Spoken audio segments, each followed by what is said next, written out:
नमस्कार मेरे बच्चों, मैं doctor Vinod Kumar online virtual class में आपका स्वागत करता हूँ।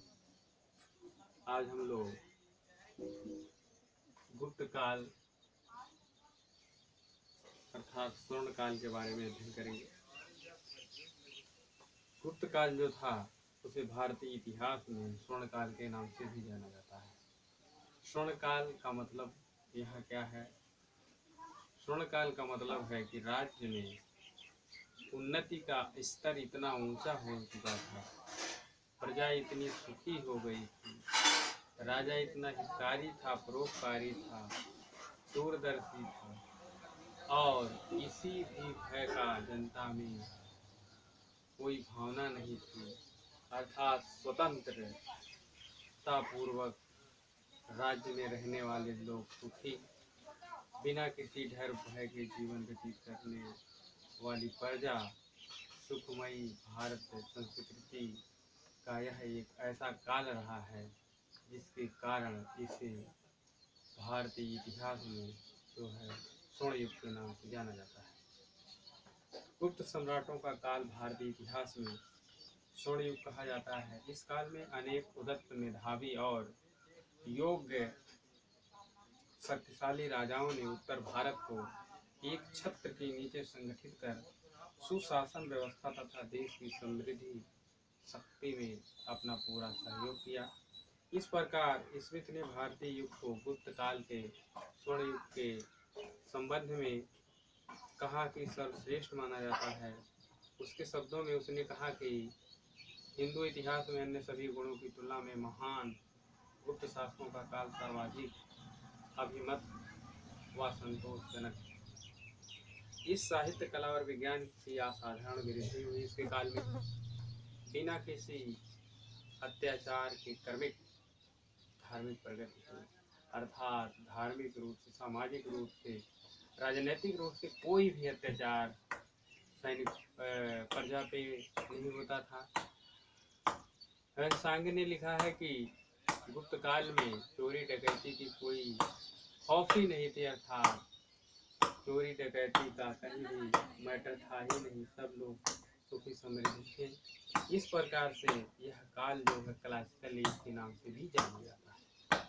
अब फिर इस स्वर्णिम युग के कारण क्या थे? योग सम्राट अर्थात 275 ईस्वी से लेके 550 ईस्वी तक के काल में एक से एक पराक्रमी, वीर, साहसी, निर्भीक, दूरदर्शी, प्रजा हितकारी, परोपकारी, धर्म नीति शास्त्र को पालन करने वाले ऐसे सम्राटों का जो है एक के बाद एक जो है उत्पत्ति हुई कि वे लोग शक्तिशाली होते हुए भी स्वेच्छाचारी और निरंकुशकारी नहीं बने। इसी प्रकार इस काल को दुनिया के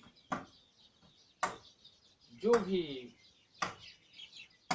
देश अपने आप को सर्वोपरि मानते थे, उसकी तुलना इस समय के इतिहास से की जाती है। एलिजाबेथ का जो स्वर्णिम युग था यूरोप में, उसकी तुलना इससे की जाती है कि यहाँ जनता जो थी वह हमेशा सुखमय थी। राजा निरंकुश नहीं थे, राजा स्वेच्छाचारी नहीं थे, राजा भोगविलासी नहीं थे।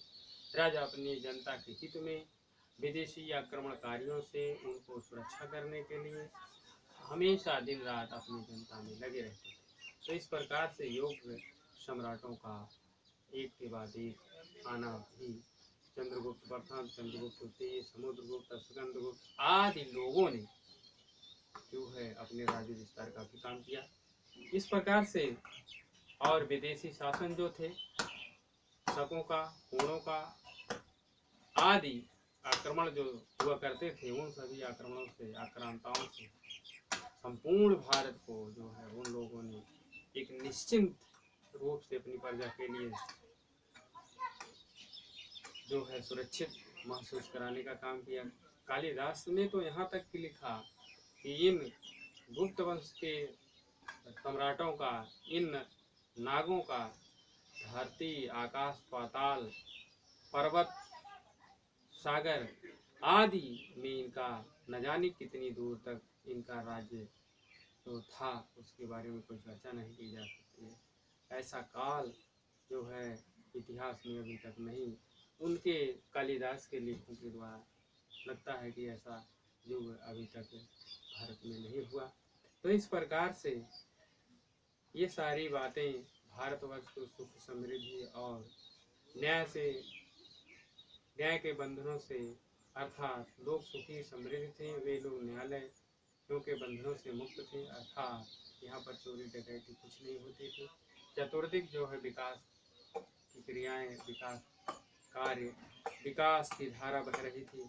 इस प्रकार यह आश्चर्य नहीं है कि गुप्त प्रशासन व अच्छी तरह से गर्व कर सकते हैं। तत्कालीन इतिहासकारों ने इसे एक आदर्श युग की उपमा दी। इस प्रकार से इस युग की जितनी भी बड़ाई की जाए, इसकी सुशासन व्यवस्था की जितनी भी बड़ाई की जाए उतना ही कम है। नैतिकता की दृष्टि से अगर देखा जाए तो तत्कालीन सम्राटों ने प्रजा के नैतिक विकास की ओर निरंतर कार्य किया है। परिणाम स्वरूप नैतिकता ही धर्मपरायणता कहलाती है।